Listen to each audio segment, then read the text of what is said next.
애굽으로 돌아가거든 내가 내 손에 준 이적을 바로 앞에서 다 행하라. 그러나 내가 그의 마음을 완악하게 한즉 그가 백성을 보내주지 아니하리니 너는 바로에게 이르기를 여호와의 말씀에 이스라엘은 내 아들 내 장자니라. 내가 내게 이르기를 내 아들을 보내 주어 나를 섬기게 하라 하여도 네가 보내주기를 거절하니 내가 네 아들 네 장자를 죽이리라 하셨다 하라 하시니라. 모세가 길을 가다가 숙소에 있을 때에 여호와께서 그를 만나사 그를 죽이려 하신지라. 시보라가 돌칼을 가져다가 그의 아들의 포피를 베어 그의 발에 갖다 대며 이르되 당신이 참으로 내게 피 남편이로다 하니 여호와께서 그를 놓아 주시니라. 그때에 시보라가 피 남편이라 함은 할례 때문이었더라. 아멘. 할렐루야. 오늘 하나님의 말씀을 통하여 성경에 나타난 모든 하나님의 통치하심이 오늘 이 말씀을 통해서 하나님 나라가 진행됨을 깨닫고 알고 기억하고 돌아가는 우리 성도들이 다 되기를 주님의 이름으로 축원합니다. 우리 옆 사람 인사하지 마세요. 주님으로 정말 주님의 얼굴을 보니 정말 반갑습니다. 시작.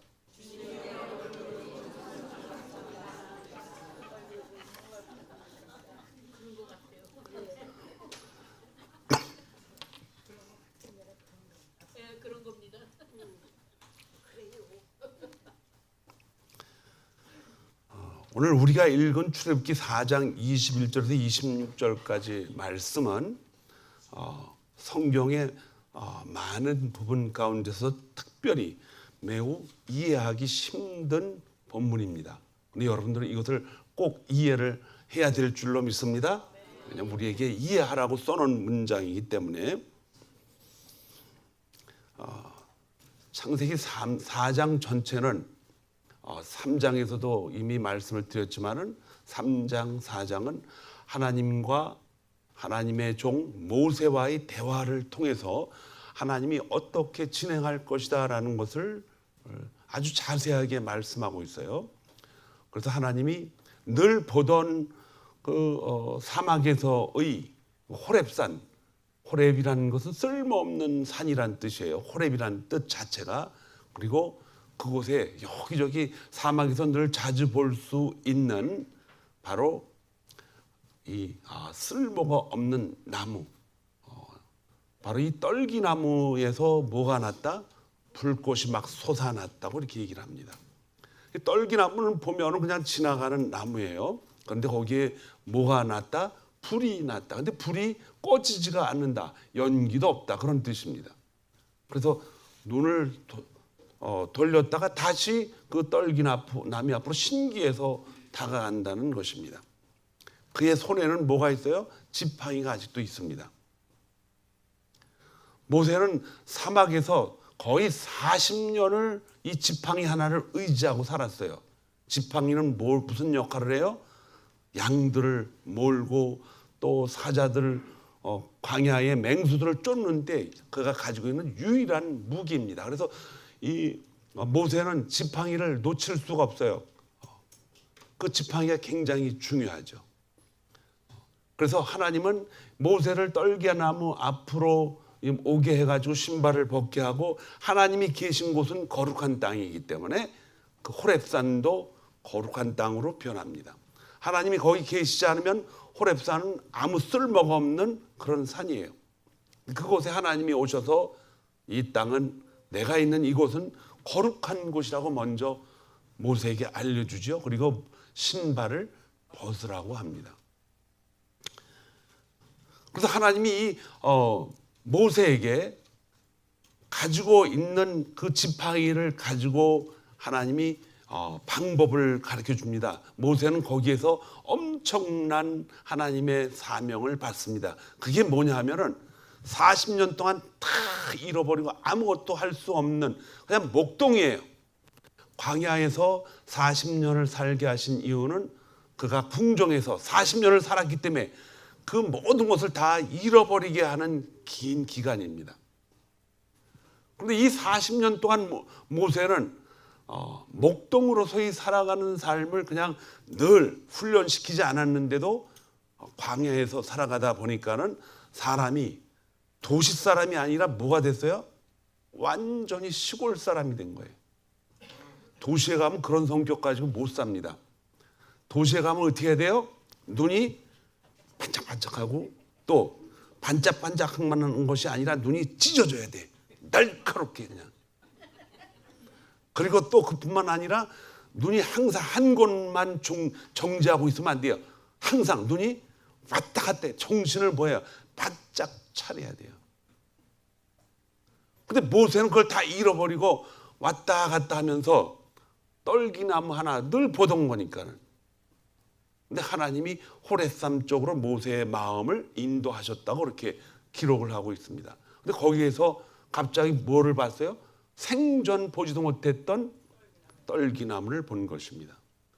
그 떨기나무를 볼 때에도 모세 손에는 뭐가 있었어요? 지팡이를 놓치면 안 됩니다. 여러분도 이 땅에서 살아가면서 여러분이 가지고 있는 삶의 유지 방법은 늘 하던 일이에요. 그거 놓칠 수가 없습니다. 하나님 앞에 주님 앞에 만나도 항상 내 손에는 내가 내 삶을 유지하고 있었던 하여튼 그것이 자기 직업이 될 수도 있고 자기의 탤런트, 은사가 될 수도 있고 자기 성격 모든 것들이 거기 다 들어있어요. 그렇게 멍청하게 서 있는 것이 아니라 모세는 지팡이 하나만큼은 도시 사람보다 훨씬 더 강한 의욕을 가지고 있습니다. 왜냐? 자기가 살기 위해서는 손에 뭐가 있어야 돼요? 바로 이 지팡이가 있어야 돼요. 거기서 하나님이 지팡이를 이제 가지고 사명을 주십니다. 지팡이를 던져보라 그랬더니 자기가 이제 할 수 없다고 자꾸 그 얘기를 하는 거예요. 그런데 그러면 넌 내가 하라는 대로 하라. 그게 뭡니까? 지팡이를 한번 던져봐라 그랬더니 지팡이를 던졌더니 뭐가 됐어요? 뱀이 됐어요. 깜짝 놀랐죠. 거기서 나타나는 뱀은 독사뱀입니다. 그냥 뱀이 아니라. 그래서 다시 그걸 집어보라 그래요. 그러면 여러분 뱀꾼들이 뱀을 잡을 때 다시 뱀을 잡을 때는 어디를 잡아요? 항상 머리 뒷부분을 딱 잡습니다. 그래야 꼼짝 못해요. 그런데 성경에는 뱀의 뭘 잡으라? 꼬리를 잡으라 그래요. 죽는 거죠. 근데 모세는 예의 하고서 꼬리를 그냥 잡는 거예요.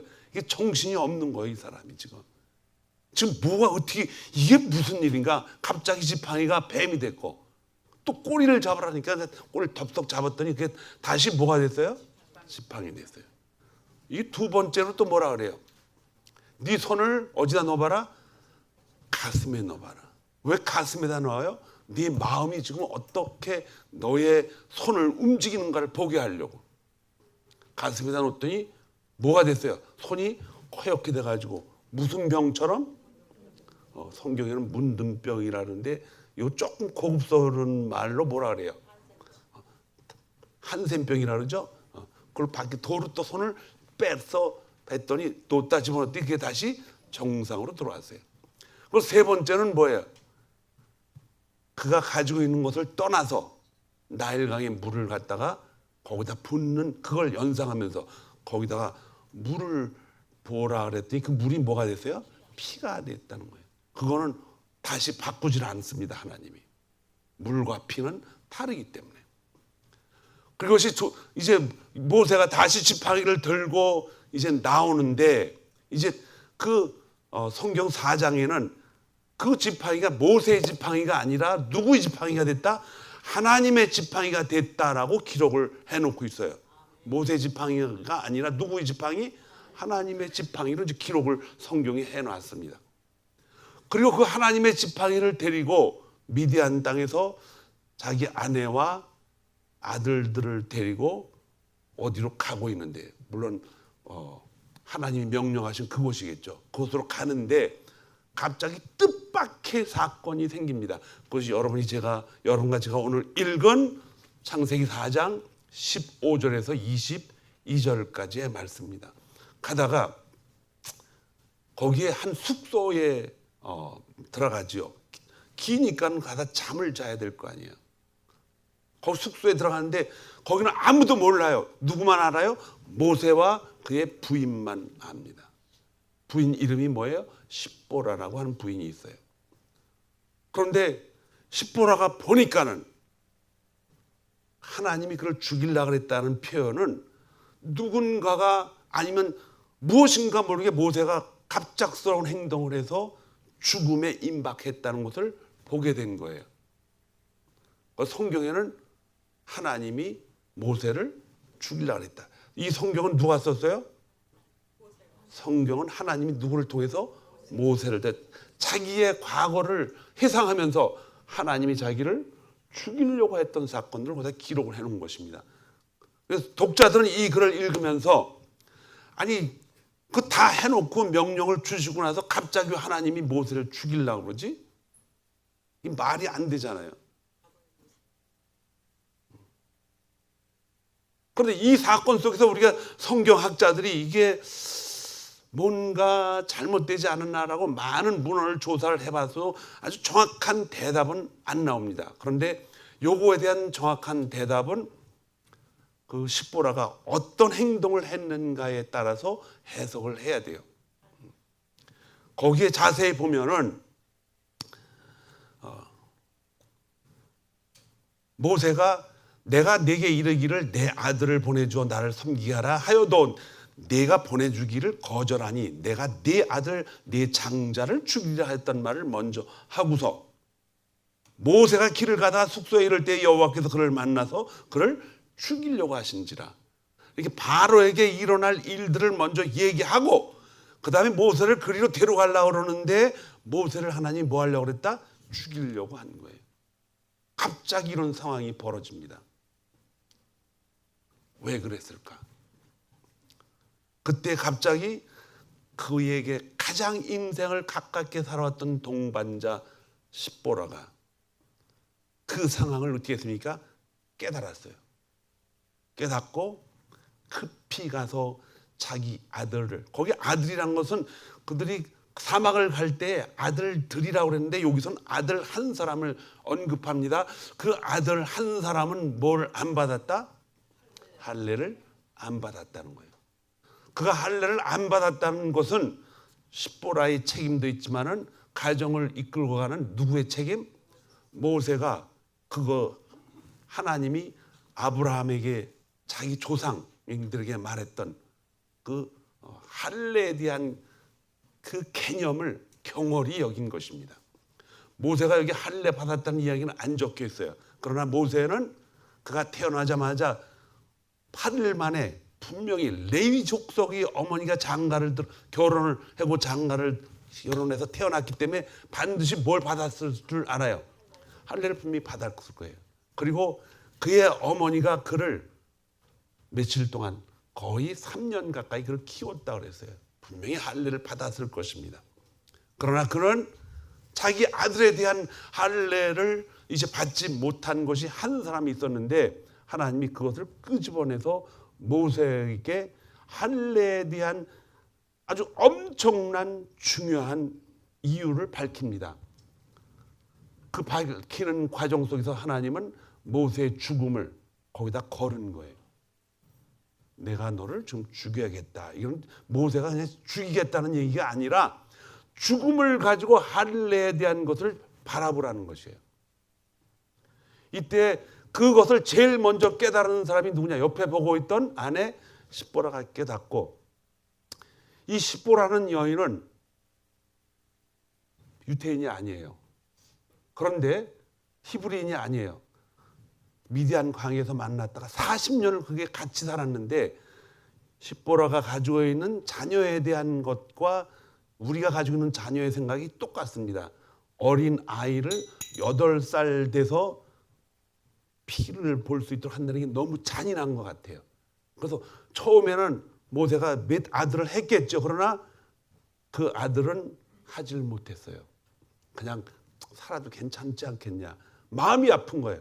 그러다가 쭉 살다가 이제 그냥 목동으로 40년을 살다 갑자기 상황이 바뀝니다. 어떤 상황이냐? 이스라엘의 고센 땅에서 거의 250만 명 이상이 살고 있는데 그 250만 명을 어디로 약속의 땅으로 가기 위해서 바로 호렙산으로 데려가게 가라는 그 명령을 모세가 받았기 때문에 이게 가정에 놀라운 변화가 생긴 것입니다. 그래서 이런 자기가 40년 동안 봐온 남편이 할 일이 아니다. 무능한 남편, 목동만 치우던 남편, 목동으로서의 일만 하던 그 남편이 사람을, 그것도 한두 사람이 아니고 한 가정도 아니고 자기 부족사의 그 사람들도 아니고 250만 명이 넘는 그 많은 사람들을 끌고 간다. 이건 말이 안 된다. 그래서 그가 생각한 것은 뭐냐? 이건 모세가 하는 일이 아니고 누가 하는 일이다? 하나님, 그 모세가 믿는 하나님이 한 일이다라고 그 엄청난 사건을 가정 속에서 결국 확인하게 되죠. 여러분이 출애굽기 1장, 2장을 읽으면서 거기에 모세가 태어난 가정 가운데 모세의 태어남뿐만 아니라 다른 히브리 아이들이 태어난 것도 죽이지 못했던 모세뿐만 아니라 그 태어남을 관리했던 여인들이 있었어요. 그 사람들을 뭐라 그랬어요? 산파라 그랬죠. 그 산파는 바로의 통치를 받고 안 하면 어떻게 죽습니까? 죽습니다. 그러나 그들은 하나님이 뭐 했다? 두려웠어요. 그래서 하나님이 두려웠다는 것은 하나님이 지금 이스라엘 민족을 지키고 있기 때문에 그것을 두려움을 갖는다는 것은 그 산파들이 이 애굽 여인들이 아니라 누구다? 이스라엘 히브리 사람들이에요. 그 사람들이. 그 과정 속에서 이 십보라도 마찬가지로 똑같은 마음을 가진 거예요. 갑자기 하나님이 모세를 죽인다라는 사건을 앞에서 목격하고서 자기가 그동안 무시하고 관심이 없었던 바로 할례를 바로 실시해가지고 어떻게 합니까? 그 아들을 호피를 칼이 아니라 뾰족한 그때 당시에 무기로 잘라가지고 바로 하나님 앞에 하나님을 죽이려고 했던 모세 앞인지 하나님 앞인지 기록은 안 해놨어요. 그러나 그의 앞에 모세가 될 수도 있고 하나님 앞에서 될 수 있고 갖다 놨더니 그때 성경은 뭐라 하세요? 모세를 놓아주었다. 숨을 쉬고 다시 살 수 있다 이런 뜻입니다. 이 무서운 일입니다. 이것은. 그런데 성경은 이 할례의 사건을 왜 이렇게 모세에게 아주 중요하게 생각을 하고 이 사건을 하나님과 모세의 말다툼이거든요. 난 못합니다. 그래서 가라. 그래서 여러 가지 이적을 보여주면서 모세에게 그 길을 행하라고 했는데 하나님이 모세를 보니까 가는 것 같은데 하나님은 그거를 하나님이 그 모세에게 확인을 시켜줍니다. 무엇을? 할례가 얼마나 중요한가. 말씀이 끝나기 전에 여러분들이 기억하고 있어야 될 것은 이 할례는 결국은 유월절로 연결이 됩니다. 피로 연결이 되는 거예요. 그리고 유월절 사건은 그대로 또 어디로 연결되냐? 예수 그리스도의 죽음과 부활을 통해서 십자가에서 피 흘림의 사건으로 성경을 전체를 이끌어가는 사건입니다. 이 피 흘림의 사건이 없다라면 하나님의 통치를 볼 수가 없습니다. 하나님은 영이시기 때문에 우리가 그를 볼 수가 없어요. 그걸 믿을 수가 없습니다. 이스라엘 반대편에 살고 있는 대한민국 사람이 2000년 동안 모르고 있다가 서양 선교사들에 의해서 서양 귀신이 왔다라고 소문이 났어요. 그런데 거기에 계신 그 선교사들이 바로 예수 그리스도의 보혈을 전하면서 그 보혈, 예수 그리스도를 깨닫지 못하고서는 하나님을 볼 수가 없다는 것입니다. 그래서 여러분과 저는 삼위일체 되신 하나님, 그 예수 그리스도를 통해서만 하나님의 통치를 볼 수가 있는 거예요. 그것을 이해해야만 우리 안에 찾아오신 성령 하나님이 누구인가를 아주 정확하게 볼 수가 있습니다. 우리가 그냥 살아가는 것이 아니라 십보라가 느낀 것처럼 뭔가 우리의 삶을 이끌어 가시는 분이 누군가 있다. 그래서 그분에게 목숨을 내어놓고 살아가기 위해서는 반드시 무엇을 받아야 된다? 할례를 받아야 된다. 그것은 아주 오래된 이야기예요. 예수님이 오시기 전에 2000년, 4000년 전의 이야기입니다. 그러나 그들에게는 그것이 삶 속에서 살아가는 현재 일에, 현재 진행형이라 이런 뜻이에요. 여러분과 제가 살아가는 이 시대에는 현재라는 것이 없어요. 현재 지금 계속 진행돼 가고 있다. 진행되면 시간을 어떻게 한다? 계속 잘라먹고 살아가는 거예요. 우리는 언젠가는 우리에게도 하나님이 묻습니다. 마음에 하나님이 우리에게 주신 피해 사건 할례가 있는가? 예수님은 그의 제자들에게, 바울에게 특별히 이렇게 말씀하시다. 할례는 육신적으로 받는 게 아니라 우리 마음에 받는 거라고 이야기하고 있습니다. 이 할례라는 아주 기가 막힌 사건을 통하여 하나님이 우리에게 구원의 감격을 우리에게 주셨는데, 그 구원의 감격은 하나님이 믿음을 통해서인데, 이 믿음이 신기한 거예요. 성경에 나온 모든 언어들은요, 전부 눈으로 보고 확인할 수 있는 단어들인데, 보이지 않는 하나님을 그 단어들을 통해서, 그 문장들을 통해서, 그 말씀을 통해서 하나님을 깨닫는 것은 불가능해요. 그러나 이 믿음이라는 사건을 통해서 하나님 그걸 깨닫게 해주십니다.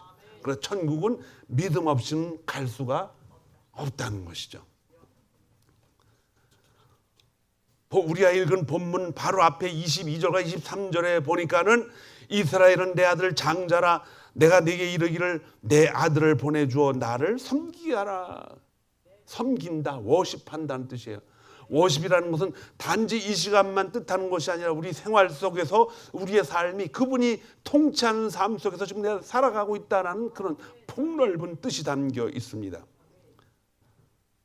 나를 섬기게 하라 하여도 네가 나를 보내주기를 거절하니 내가 네 아들 네 장자를 뭐한다? 죽인다는 거예요.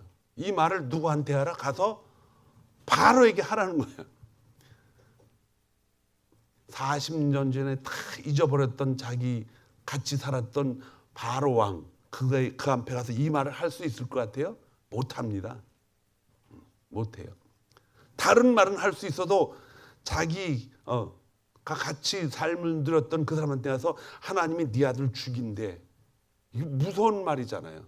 그런데 하나님은 할 수 있게끔 그 상황을 계속 이끌어 가시고 기가 막히게 이끌어 가십니다.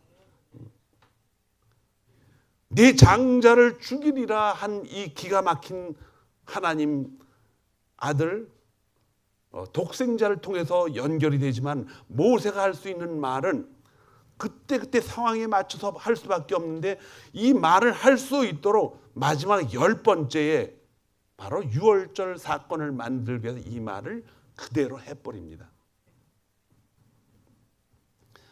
하나님께서 이 죽이겠다라고 하는 이 본문은 먼저 모세에게 각인을 시켜요. 모세에게 확실하게 시킵니다. 그건 뭐냐? 하나님이 모세를 모세 장자를 하나님이 건드렸지만은 모세 마음속에 이 할례라는 것이 그렇게 중요하게 생각하지 않았어요. 그래서 그것이 그에게 중요하게 생각했더라면 반드시 그 자녀들도 뭘 받게 했어요? 할례를 받으라. 그런데 이 하나님이 이 아브라함에게 하신 말씀은 무섭습니다. 뭐라 그랬냐? 하나님이 이 할례를 받지 않으면은 그 언약 백성에서 뭐한다? 제외된다. 이렇게 말씀하셨어요. 하나님은 세상의 죄를 심판하면서도 자기 백성의 죄는 모른 척 하시는 분이 아니라는 거예요. 적어도 죄를 짓고 살 수밖에 없지만은 그 가운데 기본적인 것은 갖추고 있으라는 거예요. 그게 뭐냐? 할례입니다. 할례. 그 할례는 그 할례를 통해서 하나님이 우리를 피를 통해서 우리를 뭐 하셨다? 구원시키셨다. 그 뜻입니다. 우리는 하나님의 일을 많이 한다는 이유로 가끔 우리 하나님이 말씀하시는 것을 불순종하고 어길 때가 있습니다. 뭐 누구나 그럴 수가 있죠. 그러나 이 불순종한 모든 것들이 그냥 지나간다 할지라도 믿음의 자녀, 거룩한 하나님의 자녀가 되기 위해서는 이 피라는 개념을 반드시 우리 가슴속에 품고 있어야 된다는 것입니다. 그 피가 뭐냐? 누구의 피예요? 예수 그리스도의 피입니다. 모든 것보다 가장 중요한 것은 모세가 하나님의 통치를 제대로 알고 있는 사람이며 이를 삶에서 지금 깨닫고 실천하는 사람인가를 알고 있는 것입니다. 하나님은 전지전능하심이기 때문에 난 그분을 믿고 간다라고 이것이 아니라 하나님이 지금 모세 너를 끌고 가고 있다는 거예요.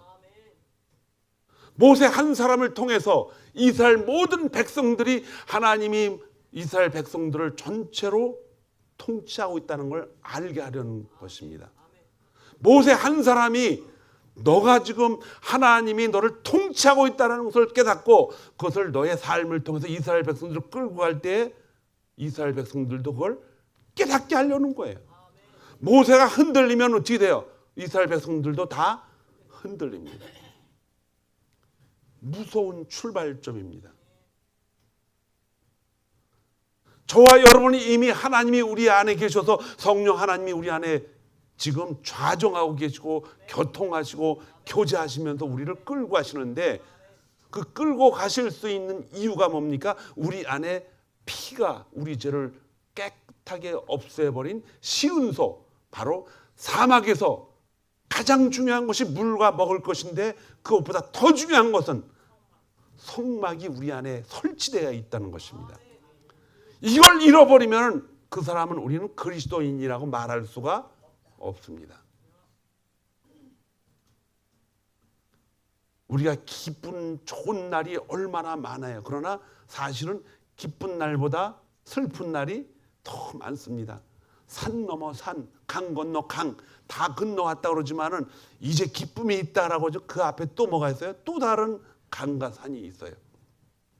이렇게 인생은 계속 강과 산을 파도를 넘고 또 넘어가면서 우리가 가지고 있는 목적지 하나님 나라, 그분이 죄가 없으시고 선하시고 모든 것을 다 하시는 전능하신 하나님이 우리를 기다리는 그곳에 가야 됩니다. 그런데 그 가는 배가, 가는 기차가 바로 할례를 받은 사람들만 타고 가는 거예요. 이 성경을 이해할 수 있는 사람들은 믿음 외에는 아무것도 없습니다. 믿음 외에는. 그 믿음을 통해서 이 예수 그리스도를 봐야만 하나님 아버지도 보이고 예수 그리스도도 보이고 오늘 모세를 죽이려고 했던 그 사건도 볼 수가 있는 거예요. 다 채워놓고 왜 모세를 죽이려고 그랬나? 하나님이 모세를 통치하고 있는 사실을 모세가 모르는 것이 있었다면 죽음을 통해서, 이거는 죽음과 생명에 관한 문제이기 때문에 그를 죽이는 현장을 누구에게, 모세 혼자 보게 하지 않았어요? 아내 십보라를 같이 대등시켜서 그 여관이라면 이상하지만은 숙소, 그 숙소에 들어가서 보게 한 거예요. 그 속에서 무슨 일이 벌어지는 것인가? 바로 생명과 죽음의 관계가 벌어진 것입니다. 우리는 예배를 드리면서 많은 사람들이 같이 옆에도 보고 참석하고 교제도 합니다. 그러나 하나님은 예배 가운데 무엇을 보십니까? 우리의 마음을 보고 있습니다. 그 마음 안에 뭐가 있는가? 믿음이 있는가를 보시는 거예요. 하나님이 모세를 보았듯이 우리에게도 하나님은 그 믿음을 보고 있는 것입니다. 우리는 함께 기도하면서 우리 옆 사람이 내가 어떻게 기도를 하는가를 듣기 때문에 옆 사람을 보지만 하나님은 기도하는 사람의 마음을 보는 것입니다. 하나님은 우리가 지금 하나님의 통치를 받고 있는가를 믿음으로 받고 있는가를 보고 있는 것입니다. 사람들은 우리 모임 공동체에서 봉사와 헌신과 또 아무도 모르게 일하는 것들을 우리가 하나님 보시죠. 그리고 우리도 그걸 보는 것입니다. 이름도 없이 빛도 없이 하나님의 일을 하는 성도들이 우리 교회에 가득 차 있습니다. 그러나 하나님은 사람이 사람을 보는 것보다 더 중요한 것은 그 봉사하고 섬기고 이름도 없이 빛도 없이 섬기는 그 사람의 마음, 믿음을 보는 것입니다. 그 사람들이 보지 않아도 하나님이 먼저 보는 것을 우리는 하나님의 통치를 알고 있는 사람들이라고 말하는 거예요.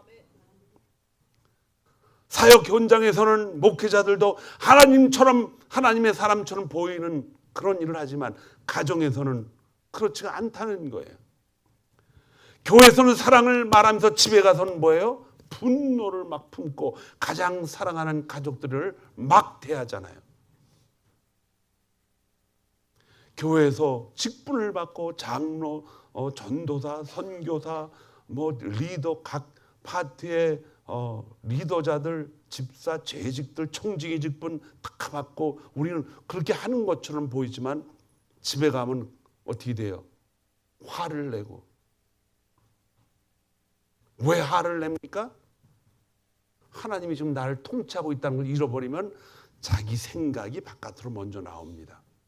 그 생각을 가지고 있다면 여러분과 저는 하나님 앞에 모세 사건을 직면할 수가 있습니다. 그런데 더 중요한 것은 모세는 하나님을 죽이려고 그런 것이 아니라 뭐예요? 살리려고 하신 거예요. 십계명을 하나님이 지키라, 이거 해라, 저거 하라, 이건 하지 말라, 많은 것들을 하나님 명령하신다고 성경은 말하고, 또 신약 성경에서 그 많은 것들 이렇게 하라, 저렇게 하라, 성령으로 충만함을 받으라, 얼마나 성령의 열매를 맺어라, 다 명령이에요. 성령의 9가지 열매가 뭡니까? 사랑과 희락과 화평, 오래 참음과 자비와 양성, 온유와 충성과 절제. 이거 다 어떻게 합니까? 그런데 이것을 기억하고 우리가 해야 돼요. 왜? 그것이 우리에게 준 하나님이 우리를 살리려고 그렇게 하기 때문에. 죽어가는 저와 여러분을 하나님 뭐 하시려고? 살리려고 이 일을 하시는 거예요. 이렇게 명령을 하시는 거예요. 그렇기 때문에 예수 그리스도를 믿음으로 바라보는 사람들은 그냥 놔두면 어떻게 됩니까? 죽음의 길로 가니까 하나님이 미리 아신 불러가지고 어떻게 해요? 살려놓으려고 우리를 자꾸 그렇게 통치하고 있다는 것입니다. 이 통치 가운데 지금 여러분과 제가 예배 가운데 있는 줄 믿습니다. 오늘 모세 사건이 지금 이 하나님의 통치 사건 속의 현장에서 가운데 서 있습니다. 이 성경은 모세가 그 아들들을 데리고 출발했다는 복수로 기록하고 있지만 십보라에게 그의 아들에게 할례를 줬다고 단수로 기록하고 있습니다. 모세의 할례 받지 않은 아들이 있지만은 그것이 장자 게르솜인지 아니면 둘째 아들인지 셋째 아들인지 몰라요. 그러나 장자일 것이라고 합니다. 왜? 하나님은 장자를 죽인다 그랬어요. 그때 딱 눈에 띈 게 게르솜 장자가 할례를 받지 않았다는 우리가 그 생각을 추리할 수가 있는 거예요. 창세기 17장에는 이렇게 말씀이 있습니다. 이거는 할례는 그냥 건강을 위해서 이스라엘 백성들이 하는 작업이 아니에요. 17장에 뭐라 그랬냐면 하나님께서는 할례를 나와 너희 사이에 뭐다? 언약의 표다 이렇게 설하세요. 할례 받지 않은 남자는 언약을 배반하는 사람으로 간주되어 백성 가운데 뭐한다? 끌어진다는 거예요. 그러니까 이스라엘 히브리 민족들은요, 아브라함이 조상이고 이삭이 조상이고 또 야곱이 조상이기 때문에 반드시 뭘 받는다? 할례를. 태어난 지 며칠 만에 8일 만에 할례를 받게 돼 있어요. 모세도 받았겠죠. 왜? 그의 어머니가 할례를 주었을 것입니다. 당연하죠. 그러나 모세가 그 아들에게 할례를 행하지 않은 이유는 누구 힘이 더 세서요? 그 아내 십보라가 더 센 거예요. 십보라는 미디안 광야에서 살아왔던 이방 여인입니다. 이스라엘에 8일 만에 할례를 받는다는 것이 미디아 광야에서 살아왔던 십보라에게는 어떻게 보였다? 너무 잔인하게 보인 거예요. 그래서 슬쩍 그냥 넘겨버렸죠. 모세가 아내의 마음을 배려하다가 어쩌면 또 할례를 뭐 할 수도 있다? 미룰 수도 있어요. 아내가 저렇게 생각하니까 언제 받으면 되겠지. 이거 경홀히 여긴 겁니다. 모세 자신이 이 언약의 명령을 경홀히 여긴 결과이기도 합니다. 여행 중에 할례를 행하는 것은 또 더 위험하다고 판단할 수도 있었을 거예요. 그런데 십보라는 지금 이 보통 위기가 아니다. 왜? 남편이 지금 죽음 직전에 있다 이거예요. 그때 깨달은 게 하나님의 유태인 히브리인들이 언약했던 그 말씀이 두려운 거예요. 하나님이 그 민족은 항상 자식들을 낳으면 뭐 한다? 할례를 한다. 근데 자기가 두려웠던 거예요. 그래서 죽음을 맞이하는 모세를 향해서 살려야 되잖아요. 모세가 죽으면 십보라가 무슨 힘이 있어요? 다 잃어버리는 거지. 그 남의 집 가서 또 양치고 살아야지. 그렇게 온 힘을 다해서 얼마나 세상에서 가장 빨리 움직인 여인의 손길 하면은 이 사건을 얘기해요. 십보라. 눈껏 뜰 데 없이 아들 잡아다 놓고 그냥 목을 조이고 그냥 잘라버려서 여기 있습니다 했더니 하나님이 그때 뭐 했다? 손을 놓았다. 모세를 살려놓은 것이에요. 긴급한 순간입니다. 그리고 그는 마지막으로 그 말을 합니다. 남편. 피의 남편입니다. 그 구원을 받은 약속의 자녀라는 뜻이에요, 이게. 이스라엘 민족 250만 명을 끌고 갈 수 있는 하나님의 통치를 받으며 하나님 앞에 사용될 수 있는 남편. 거기에 나도 여러분들도 포함되어 있다는 거예요. 예수 그리스도가 오신 후에 그 피를 하나님 자신이 먼저 십자가에서 돌아가셨어요. 여러분과 저의 피를, 죄로 인한 피의 죄를 뭐하기 위해서 다 씻어주려고.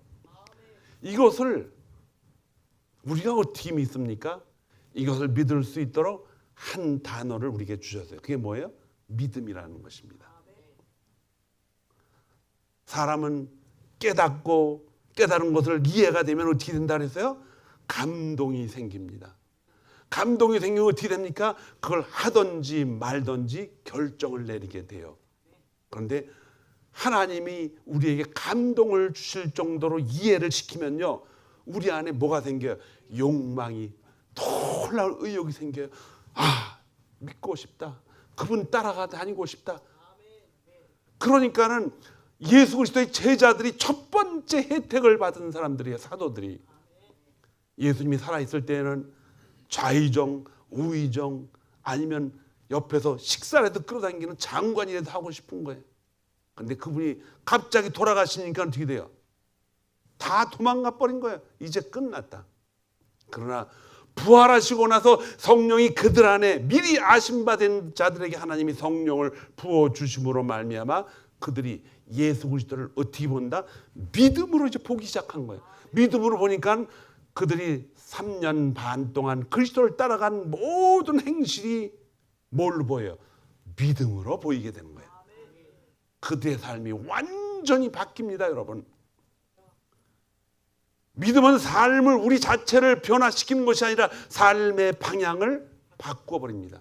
모세는 아직도 그가 먹고 살아야 하고 자기 자신을 지켜야 했던 뭐가 있어요? 지팡이가 있어요. 그 지팡이가 이제는 자기의 지팡이가 아니라 누구 지팡이? 하나님 지팡이. 이스라엘을 끌고 간 민족의 지팡이가 됩니다. 이 성경이 그냥 읽으면 엄청난 재미있는 스토리가 있지만 이 스토리는 그냥 소설 이야기가 아니고 역사 이야기가 아니고 여러분과 저에게 지금 우리가 살아가고 있는 삶의 현장을 하나님의 지팡이로 사용하는 놀라운 책입니다. 오늘 저와 여러분은 이 예배를 통해서 하나님이 나를 뭐하고 있다? 통치하고 있다라는 놀라운 사건들을 죽는 날까지 결국 하나님이 우리를 부르시잖아요. 그날까지 우리의 손에 주어진 삶의 도구를 하나님의 도구로 만들어 가실 줄 믿습니다. 그래서 마태복음 6장 33절에 뭐라 그랬어요? 너희는 먼저 그의 나라와 그의 의를 구하라. 준비된 사람들한테 이야기하는 거예요. 그리고 그렇게 하면은 어떻게 한다? 이방인들이 필요한 것까지도 하나님은 뭐예요? 우리가 알 수 없는 방법으로 기가 막히게 우리가 가지고 있는 지팡이를 사용해서 뭐 하신다? 사용해서 축복하신다는 것입니다. 그 지팡이가 여러분의 성격이 될 수도 있고, 여러분이 가지고 있는 특별한 재능도 될 수 있고, 은사, 방법, 언어 생활, 이런 것들이 다 누구를 향해서, 하나님을 향해서 그분이 사용하는 도구가 된다는 것입니다. 그래서 여러분 가정은 하나님이 나를 지금 통치하고 있다는 놀라운 축복 속에 살아가는 발걸음을 옮겨놓은 하나님의 자녀들입니다. 불안해하지 마세요. 그 칼은 모세를 죽이려고 하는 칼이 아니라 모세를 살리려고 한 칼이에요. 수술실에 들어가면요, 저도 몇 주 됐네요 벌써. 의사가 이만한 주사를 가지고 발가락에다 그냥 팍 찌르더라고요. 그래서 제가 속으로, 저는 나쁜 놈의 새끼. 아니 겉으로 안 하고 속으로. 그랬다가 치료도 못 받고 나오죠. 그런데 그 주사가 나의 고통을 없애버리려고 하는 주사예요. 여러분들 수술실에 들어가면 눈을 뜨고 보면 어때요? 의사가 칼을 들고 가지고 있어요. 그 칼이 나를 죽이려고 하는 것이 아니라 나를 살리려고. 때로는 하나님의 통치를 깨달을 때는요, 슬픔도 있고 아픔도 있고 고통도 있고 말할 수 없는 슬픔이 우리한테 찾아올 수가 있지만은 그건 뭐다? 우리를 살리려고 하는 하나님의 최후의 방법이라는 것입니다. 그 최후의 방법이 저와 여러분을 이 사막 같은 광야의 삶 속에서 우리를 살리시는 하나님의 축복이 하나님이 부르시는 그날까지 매일매일 가득 차기를 주님의 이름으로 축원합니다. 축원합니다. 기도하겠습니다.